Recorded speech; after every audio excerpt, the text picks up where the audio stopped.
удоволствие за мен, че тук на сцената ще поканя моя скъп приятел, кмета на община Стара Загора, Живко Тодоров, тъй като община Стара Загора е настоящия победител. Искам да благодаря на всички старозагорци, които са ми подкрепили в това, което правим. Гордея се с това, че нашия град е изключително спокоен, зелен, с прави улици, уникален в България.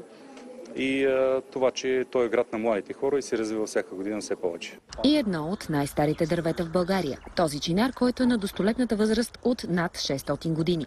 При него ни водят Жоро и Скуби, горди жители на Стара Загора.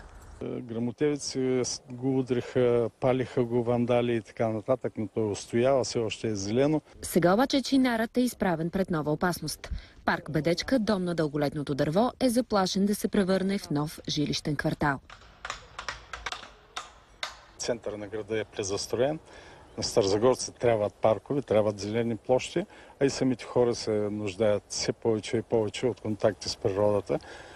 Отделно Стара Загора е един от най-замърсените градове в страната, така че този парк е жизнено необходим на старозагорци и на предстоящия референдум. Аз мисля, че разумът ще надделее и те ще гласуват да за запазването.